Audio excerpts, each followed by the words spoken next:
Hello guys, this is Manu Simpson 31 here, and we are reviewing that beauty today, a Ford F100 from 1970. So enough talk, I'm gonna take it for a ride, close the door better, and we'll see where it goes. Listen to that beautiful engine.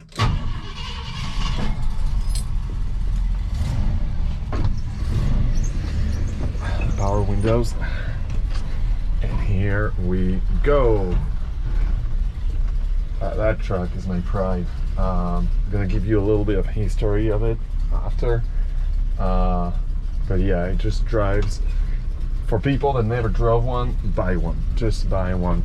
They're gonna go up in value, I'm pretty sure, just like the Bronco.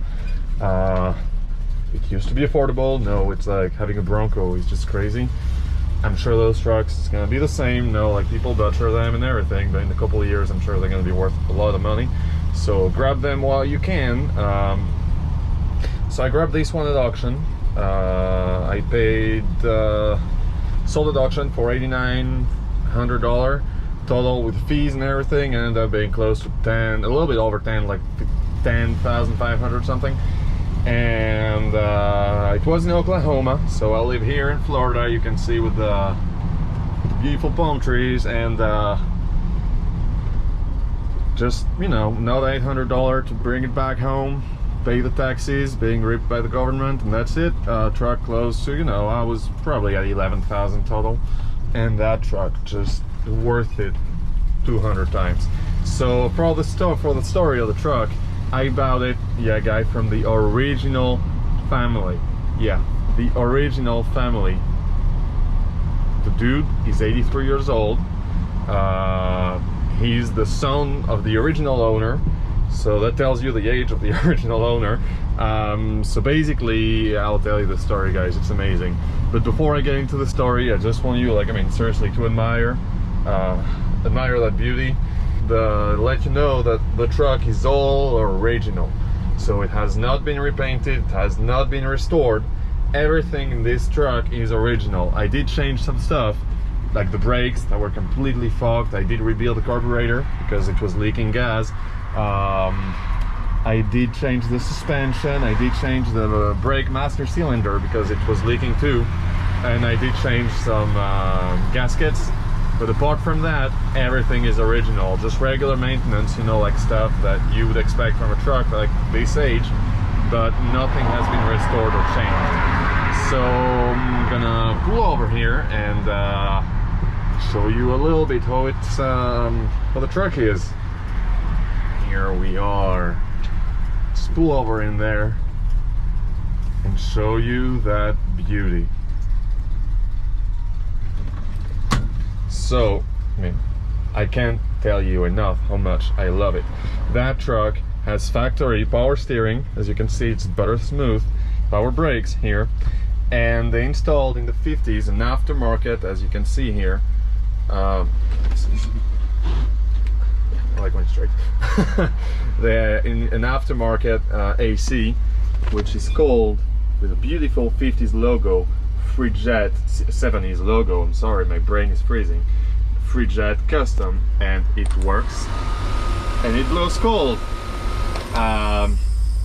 Factory heater and blowers, they work too, so they do work. Factory AM radio works too. Yeah, we're in Florida, so expect it to be in Spanish, of course.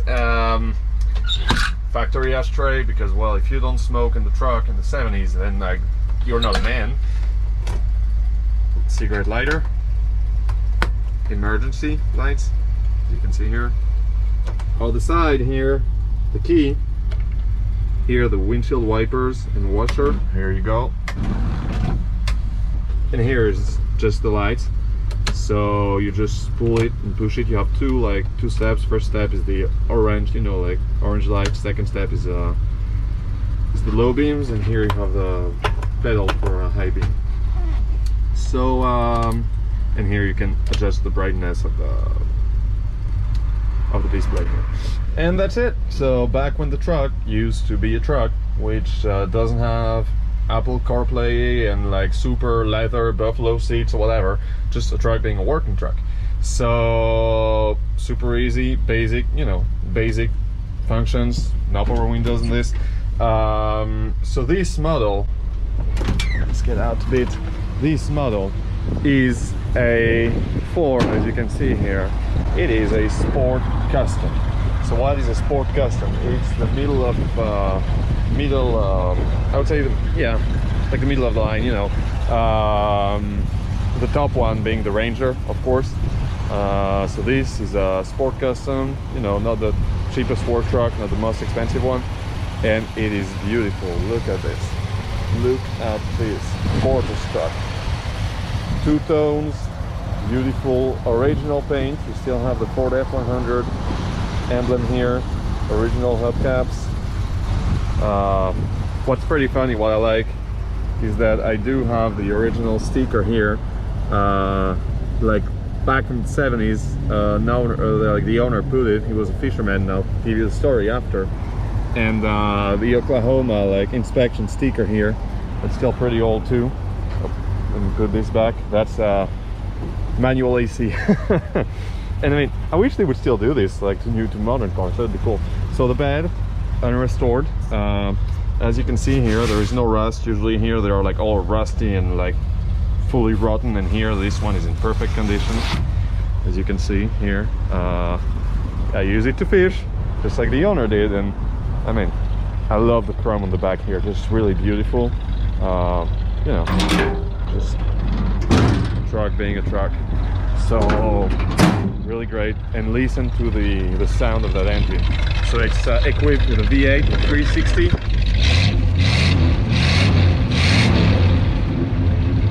Isn't that sound gorgeous? So yeah, the original big mirrors, that's a pain when you drive fast. You hear the wind on it, it's absolutely terrible. And the original engine in there, as I told you, all original. Only thing that has been changed, the master cylinder, some hoses, and yeah, the AC compressor. Apart from that, nothing else has been changed. It is all original. And listen to this, it's like a Swiss, you know, it's like a Swiss watch.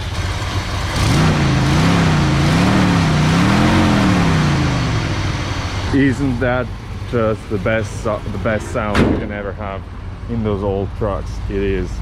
I mean, I'm in love with that truck. I definitely am in love with that truck. Enough talk, back to drive, and I'll give you a little bit of history of that truck. So I found that truck at auction, and that is too hot here in Florida. I should not put my arm in there. Found that truck at auction,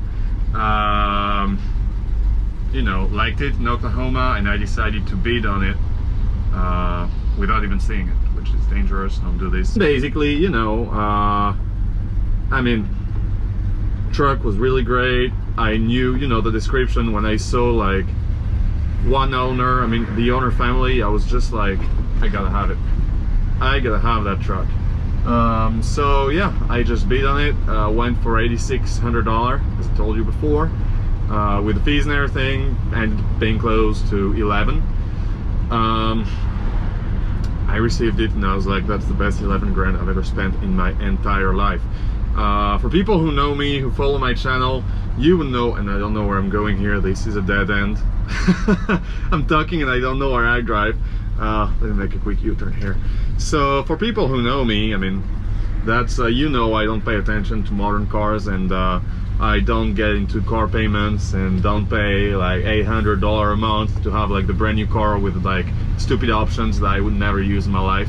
My everyday car is a Ford F250 from 2005 basic XL work truck.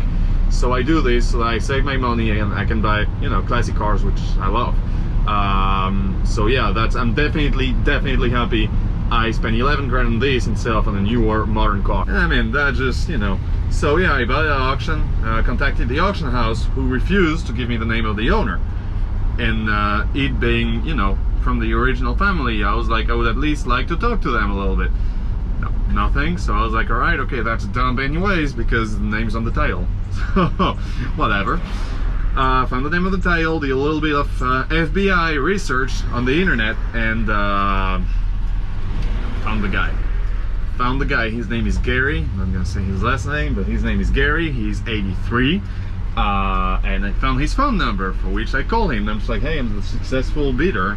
I have your truck right now. I'm working on it, and you know, I'm really excited to know a little bit more about the history of that truck. Like, why do you sell it? Why does it got original 85,000 miles? Can you explain me a little bit? So he told me his dad, so dude's 83, so again, you know the age of the dad, passed away now, but about it when he retired. So his dad retired like in the, I would say like late 60s, early 70s, and basically in 1970 he decided to buy that truck. So they never used it as a work truck, they just used it because, hey, I'm just stopping because that's cool. I have like a colleague here passing by. Anyways, I'm sorry, I just saw the other F100. I was like, hey. So yeah, they bought that truck, and the dad bought the truck and was using it to go just to drive stuff around the farm and go to do some, you know, do some fishing, do some stuff, you know. So he used it, retired, and I think he passed away by the mid or late 80s, if I remember properly. From what he told me. And basically in the 80s, Gary, the person I had on the phone, well, after his dad died, picked up the truck. So Gary is a collector of international trucks, so like International Scout or stuff like this. He has 25. He was like, well, one truck more, one truck less, you know, whatever, I'll keep the Ford. So he kept the Ford, and he had some young boys back in the days. He had the kids that were, I don't know, a little bit over 10, I think. And they would use it to go fishing around, and that's why you have the bass sticker here. They would use it just with the kids to go fishing and to go, you know, just leisure. Up to the point where in 2020, you know, guy's 83, the kids are grown up, and they just don't have a use for the truck anymore. So he just decided to sell it. And he told me actually the kids did not know and got really pissed when they were like, you sold the truck of our childhood. Like, why did you do that? So he told me the kids were pissed at him, but he had to sell it. So we discussed, super friendly guy, and he was like, I think, like, in all the papers, my dad or stuff like this, I do have some maintenance records or pictures from back in the day. Alright, so you will never believe it, but I just heard a big sound. The GoPro just stopped working. I set it up here on the dashboard, and basically, believe it or not, it overheat. I couldn't touch it. It was like out of an oven. That's how bad Florida is. We're just like May 1st. Here we are. I can set a GoPro for 5 minutes telling a story without it like being as hot as an oven. So thank you, Florida. Anyways, I think, yeah, I was there. So basically the owner, you know, he just like, whatever, I'll send you the paper if I find them. And I'm just like, yeah, it will probably never happen, but thank you. A couple of weeks after, I'm just like, okay, what's happening at the park? And then I received, you know, like big mail in the mailbox that I was not expecting, and I was like, what's that? So I check it, and sure enough, guess what it was? My friend Gary, who sent me all the maintenance records since 1970. So I have literally all the records since the truck was purchased, which I found awesome. Just, I mean, starting it just gives me a smile every time I listen to these guys. Starts right up. Don't even need anything. That is crazy. So yeah, I love that. That's a little bit the history of the truck. And so since I had it, you know, as I told you, didn't touch much. Just changed the basic maintenance, and that's it. Just enjoy driving it. So that's it for today, guys. Thank you so much for looking at all this and listening to my stories. I tend to believe, as you saw on my channel, I like old guns, I like old cars. I tend to like, you know, the history behind it. And definitely stay tuned, because that's I just bought another classic car, even older than this one. I bought it yesterday, same unrestored or all original, 43,000 miles. Not gonna say what it is now, that's gonna be a surprise for the next video, but stay tuned. I should receive it next week, and I am pretty excited. So thank you so much for watching. Enjoy your day, enjoy this beautiful sunny afternoon, and if you have the chance, if you see one of those trucks, jump on it. Bye guys.